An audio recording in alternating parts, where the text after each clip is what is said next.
Sahabat entrepreneur, salam hebat luar biasa. Pada kesempatan kali ini, saya akan membahas sebuah topik yang sangat penting, yaitu bagaimana mencari kawan dan mempengaruhi orang lain.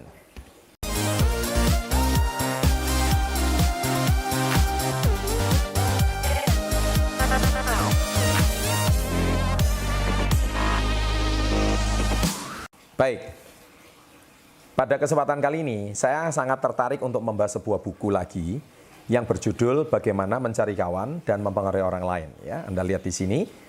Nah, buku ini dikarang oleh salah seorang pakar seni berhubungan dengan manusia di dunia, di mana buku ini diterbitkan pada tahun 1936. Jadi buku ini berumur hampir 80 tahun di dunia ini. Buku ini sudah mengalami cetakan jutaan eksemplar dan sudah dipasarkan di lebih dari 40 negara di dunia dan sudah sangat sukses dan sangat berhasil. Intisari pada cover belakang buku ini, dia membahas tentang ada 10 poin yang sangat penting. Yang pertama, mengeluarkan Anda dari kebiasaan mental buruk, memberikan Anda gagasan baru, visi baru dan ambisi baru. Yang kedua, membuat Anda mudah dan cepat berkawan. Yang ketiga, meningkatkan popularitas Anda. Yang keempat, memikat orang lain mengikuti cara berpikir Anda. Yang kelima, meningkatkan pengaruh, prestis, bagaimana Anda itu bisa menyelesaikan segala sesuatu. Yang keenam, memungkinkan Anda memperoleh klien dan pelanggan baru. Yang ketujuh, meningkatkan kemampuan Anda dalam memperoleh penghasilan yang lebih besar. Yang kedelapan, menjadikan Anda wiraniaga, manajer, dan eksekutif yang lebih baik. Yang kesembilan, menjadikan Anda pembicara yang lebih baik dan menyenangkan dan disukai orang. Dan yang kesepuluh, membangkitkan antusiasme di antara rekan bisnis. Nah, saya di sini akan belajar meringkas apa yang Anda bisa pelajari dari buku ini. Yang pertama, teknik-teknik dasar dalam menangani manusia. Kalau Anda tidak tahu teknik dasar bagaimana cara berhubungan dengan manusia, Anda sendiri di sini tidak akan paham bagaimana manusia itu bisa sukses. Di sini ada 3 jenis prinsip yang harus Anda ketahui. Prinsip yang pertama adalah jangan pernah mengkritik, jangan pernah mencerca atau mengeluh. Nah, di sini saya coba mengambil satu contoh, yaitu bahwa Theodore Roosevelt itu pernah suatu hari mengkritik Presiden Taft. Ya, di situ. Di mana Presiden Roosevelt sendiri pernah suatu hari setelah berburu singa di Afrika, dia pulang mengkritik Taft. Taft memang tidak sedih, tapi dia memendam dalam hati kritikan dari Presiden Roosevelt. Alhasil Taft kalah, tetapi hubungan mereka akhirnya menjadi rusak karena sebuah kritikan. Memang seringkali kita tidak bisa pungkiri, kita seringkali karena budaya timur kita itu seringkali suka mengkritik, ya. Dan kita tidak bisa pungkiri bahwa mengkritik itu sesuatu yang direct. Lebih-lebih kalau kita lahir dari budaya yang keras, kita juga lahir dari suku-suku yang terbiasa ngomong spontan. Tetapi kita tidak bisa pungkiri bahwa tidak setiap orang itu bisa menerima kritikan dengan langsung dan to the point. Ada sebagian besar orang mereka menganggap kritikan itu sebagai bahan untuk kemajuan. Tidak salah, tetapi kita tahu bahwa kritikan itu ada 2 jenis, kritikan secara langsung maupun kritikan yang secara kita harus bangun secara perlahan demi perlahan. Nah, kritikan yang dibangun secara perlahan demi perlahan, itu memang saya percaya itu bisa jauh lebih baik diterima pada orang lain karena pada prinsipnya tidak ada manusia yang suka dikritik. Meskipun kritikan itu tujuannya untuk membangun. Ya, saya lebih suka dengan kata-kata membangun, bukan dengan kata-kata kritikan. Saya kira kalau kata-kata membangun itu lebih bisa diterima dan tujuannya itu pasti, yaitu apa? Demi masa depan yang lebih baik. Nah, prinsip yang kedua yaitu berikan penghargaan yang jujur dan tulus. Saya percaya manusia itu punya 8 jenis kebutuhan. Kebutuhan yang pertama yaitu kesehatan, makanan, tidur, barang yang bisa dibeli dengan uang, kehidupan di alam baka menurut Dale Carnegie, kepuasan seksual menurut Dale Carnegie, kesejahteraan anak-anak, dan yang terakhir yaitu menjadi orang penting. Nah, menurut Dale Carnegie menjadi orang penting itu merupakan salah satu kebutuhan dasar manusia. Ya, kalau kita mau pakai contoh di buku tersebut, Anda mungkin masih agak bingung bagaimana Dale Carnegie memberikan penghargaan kepada setiap orang. Tetapi, kalau kita mau analogikan dengan contoh sekarang, seperti contohnya Facebook, ya. Kalau Anda update status, yang like itu contohnya banyak banget, itu membuat diri Anda merasa dihargai. Nah, itu salah satu contoh adalah bahwa manusia itu sangat suka sekali dihargai. Ya, contoh kalau Anda misalkan juara, Anda mendapatkan sebuah medali, itulah manusia suka menjadi orang penting. Makanya, berikan penghargaan yang tulus itu merupakan sesuatu yang sangat luar biasa, prinsip dalam teknik menangani manusia. Dan yang ketiga adalah bangkitkan minat pada diri orang lain. Jadi bangkitkan minat pada diri orang lain. Jadi contohnya begini, kalau Anda ingin mendapatkan follower, Anda ingin mendapatkan pengikut, salah satu contoh adalah apakah Anda hari ini bisa melihat dari sudut pandang dia? Yaitu sudut pandang dia itu adalah apa? Yaitu bagaimana kita bisa memenuhi kebutuhannya. Contoh, dia butuhnya apa, kita bisa berikan solusinya. Dia butuh apa, kita bisa berikan solusinya. Maka saya percaya, kalau Anda bisa memberikan solusi atas kebutuhan orang lain, maka Anda akan memiliki pengikut.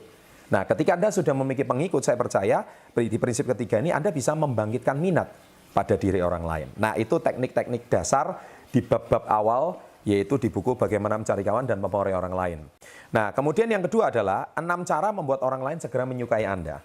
Nah, di sini ada 6 prinsip juga bagaimana membuat orang lain segera menyukai Anda. Yang pertama, prinsip pertama, jadilah sungguh-sungguh berminat terhadap orang lain. Kalau Anda hari ini pengen mempunyai teman yang tulus dan bagaimana Anda bisa mempengaruhi dia, pastikan Anda banyak mendengar, bukan banyak berbicara. Anda banyak mendengar apa yang dia butuhkan. Dengan Anda lebih banyak mendengar, saya yakin sekali bahwa Anda akan sangat mengerti apa yang dia butuhkan. Nah, yang kedua, tersenyumlah. Banyak orang menganggap ini kekuatan yang remeh. Anda lihat pemimpin besar di seluruh dunia, mereka pasti murah senyum. Orang yang murah senyum adalah orang yang mudah diterima oleh orang lain. Karena senyum adalah bahasa yang universal. Anda boleh berbeda agama, Anda boleh berbeda suku, Anda boleh tidak mengerti bahasa asing, tapi Anda cuma mengerti satu bahasa universal, yaitu smile, senyum. Ketika orang sudah tersenyum sama Anda tahu orang itu sedang ramah dan menyambut Anda. Nah, yang ketiga adalah prinsip ketiga, mengingat nama seseorang adalah hal yang mengesankan dan paling penting bagi orang itu dalam bahasa apapun. Saya percaya adalah kalau seandainya hari ini Anda bisa memanggil nama seseorang dan Anda memanggil dan mengingat namanya, saya percaya itu akan jauh lebih luar biasa dan dia merasa dihargai. Karena apa? Nama saya masih diingat. Terlebih-lebih kalau Anda hari ini pernah bertemu dengan teman lama, yang mana teman lama tersebut Anda sudah jarang bertemu dan jarang kontak, ya. Tetapi Anda tetap bisa memanggil namanya. Anda jangan seperti, aduh nama kamu siapa ya? Aku kok lupa ya. Memang orang tidak tersinggung, tapi jauh lebih menyenangkan, ya. Kalau seandainya Anda bisa memanggil namanya. Terlebih-lebih kalau Anda hari ini Anda bisa langsung menyebut nama seseorang, ya. Padahal Anda belum kenal dengan dia. Apa kabar dengan Ibu Yayu contohnya, ya. Padahal loh, bagaimana Anda bisa tahu nama saya? Waduh, Anda kan orang luar biasa. Anda kan orang terkenal, semua orang tahu nama Anda. Nah, itu sesuatu yang menyenangkan orang lain. Nah, Anda harus menguasai seni ini. Yang keempat adalah jadilah pendengar yang baik, ya. Yang tadi sudah saya paparkan, karena Tuhan menciptakan kita itu dengan 2 telinga dan 1 mulut. Artinya kita harus lebih banyak mendengar daripada banyak berbicara. Banyak orang itu tidak bisa menjadi pemimpin yang baik kalau dia terlalu banyak berbicara. Dorong orang lain untuk berbicara tentang diri mereka. Nah, prinsip yang kelima, bicarakan minat-minat orang lain, apa yang orang inginkan. Dan yang keenam, buat orang lain merasa penting dan lakukan itu dengan tulus. Jadi prinsipnya, bagaimana Anda bisa membuat orang lain langsung segera menyukai Anda, yaitu bagaimana pastikan Anda mengenal 6 prinsip ini. Dan yang terakhir, di bagian bab terakhir, dipaparkan tentang bagaimana memikat orang lain untuk mengikuti cara berpikir Anda. Bagaimana bisa mempengaruhi orang lain untuk segera menjadi pengikut Anda. Di sini secara prinsip ada 12 prinsip. Prinsip yang pertama yaitu satu-satunya cara memperoleh manfaat paling banyak dari perdebatan adalah menghindari perdebatan itu sendiri. Saya adalah orang yang paling tidak suka berdebat. Ya, karena bagi saya perdebatan itu mungkin bisa memenangkan sebuah, boleh mencari menang dan kalah, tetapi akhirnya Anda lebih banyak satu musuh, ya. Anda mungkin bisa memenangkan perdebatan, tapi Anda tidak akan berteman dengan dia lagi. Anda mungkin bisa saja keras dengan prinsip Anda, tetapi Anda tidak akan memiliki dia sebagai seorang teman. Bagi saya, kehilangan satu musuh itu kebanyakan. Bagi saya, lebih baik bertambah satu orang teman daripada bertambah satu orang musuh. Dan berdebat adalah cara yang pasti untuk menambah permusuhan. Prinsip yang kedua, perlihatkan respect pada orang lain. Jangan pernah berkata Anda salah. Seandainya hari ini kalau Anda sedang berbicara dengan orang, langsung Anda ngomong, Anda keliru, Anda salah, dengan menunjuk tangan dia. Itu sesuatu cara yang pasti adalah menambah musuh. Tetapi coba Anda respect, dengarkan dia, senyumkan, dan kalau perlu catat apa yang dia bicarakan. Wah, orang akan merasa sangat dihargai. Ya, apabila Anda bisa hari ini memperoleh prinsip seperti itu, saya yakin sekali Anda hari ini sudah menjadi seseorang yang jauh lebih luar biasa, di mana Anda hari ini bisa mengerti bagaimana cara menghormati orang lain. Dan saya percaya dia akan sangat dihargai. Yang ketiga adalah kalau Anda salah, akuilah dengan cepat dan simpatik. Karena manusia jarang sekali mau meminta maaf. Ya. Dan apabila hari ini Anda keliru, cepatlah minta maaf. Karena saya percaya dengan Anda meminta maaf, itu akan membuat orang lain merasa terbuka dengan pendapat Anda. Yang keempat, mulailah dengan cara yang ramah. Ya. Jadi sekali lagi senyuman. Ya, tidak ada salahnya Anda memberikan ucapan salam. Yang kelima adalah usahakan orang lain mengucapkan ya dengan segera. Ya, maksudnya begini. Seandainya hari ini Anda memberikan sebuah kata-kata contoh nih. Setujukah Anda bahwa hari ini Anda itu sebenarnya bisa lebih cepat sukses? Dia pasti berkata, ya. Setujukah Anda hari ini sebenarnya Anda itu memiliki potensi untuk berhasil? Ya. Nah, setujukah? Jadi singkat kata pujilah dia dengan tulus. Sebetulnya Anda itu memiliki potensi yang sangat luar biasa. Ya. Padahal tidak banyak orang itu bisa memberikan sebuah keyakinan dan kata-kata seperti itu. Tapi Anda mampu memberikannya. Dan kemudian yang prinsip ke-6, biarkan orang lain banyak bicara. Prinsip ke-7, biarkan orang lain merasa bahwa dia itu adalah idenya. Biarkan dia yang bicara. Jangan menyela dia, jangan mendebat dia, dan jangan pikirkan seolah-olah itu ide Anda. Biarkan itu dia. Wah, luar biasa. Waduh, tahu gini dari dulu, saya sudah mendengarkan Anda. Wah, sayang ya, saya nggak dari dulu kenal sama Anda. Nah, orang itu senang dengan dibegitukan. Ya, itu bukan sekali lagi mengangkat atau hari ini mau menjilat orang lain, tidak. Tetapi itu adalah teknik bagaimana bisa mendapatkan pengaruh dan Anda bisa langsung menjadi teman yang baik dengan dia. Ke-8, cobalah dengan sungguh-sungguh melihat dari segala sesuatu dan sudut pandang orang lain. Prinsip yang ke-9, bersimpatilah dengan ide dan hasrat orang lain. Prinsip ke-10, imbaulah motif-motif yang lebih mulia. Prinsip ke-11, dramatisir ide-ide Anda. Dan prinsip yang ke-12, lemparkan tantangan. Saya percaya itulah hal-hal bagaimana Anda mempengaruhi orang lain. Dan di bab terakhir di buku tersebut, menjadilah pemimpin. Nah, menjadi pemimpin ada 9 prinsip. Yang pertama adalah mulailah dengan pujian dan penghargaan yang jujur.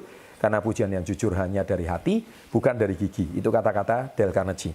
Yang kedua adalah beritahu kesalahan orang lain secara tidak langsung, tapi tetap himbau dia dengan contoh kata-kata seperti ini. Jangan ngomong Anda salah, tapi Anda bisa kata dengan ini. Maaf, boleh saya minta waktunya sebentar? Iya, sebelumnya mohon maaf, jangan tersinggung ya, tapi ini demi kebaikan kita bersama. Seandainya kalau tadi cara bicaranya, seandainya kalau seperti ini, saya percaya orang-orang akan menerima pendapat Anda. Sebenarnya pendapat Anda itu luar biasa kok, tapi Anda itu bisa menyampaikan dengan cara yang berbeda. Nah, kalau manusia diberikan kritikan seperti ini atau masukan seperti ini, saya percaya manusia itu bisa lebih menjadi manusia yang lebih baik. Dan yang prinsip ketiga, bicarakan kesalahan Anda dulu sebelum mengkritik orang lain. Ya, jadi contohnya sebetulnya gini loh ya, saya ini yang keliru. Saya ini keliru. Kita ambil satu contoh seperti kita lihat satu aktor komedian yang sangat terkenal, Tukul Arwana. Anda tahu kenapa Tukul Arwana menjadi sangat terkenal? Ya, salah satu teknik Tukul Arwana adalah dia menggunakan prinsip yang ketiga, yaitu dia selalu membicarakan kesalahan dia dan kelemahan dia. Ya, saya ini orang jelek. Ya, saya ini orang terbelakang. Saya ini orang deso. Nah, seringkali, tapi orang malah ketawa, lucu. Ya, tetapi sebenarnya itu adalah sebuah teknik di mana secara nggak langsung dengan dia orang membuat tertawa, orang sudah terpikat sama dia. Ketika orang sudah terpikat, barulah dia nyemes orang lain.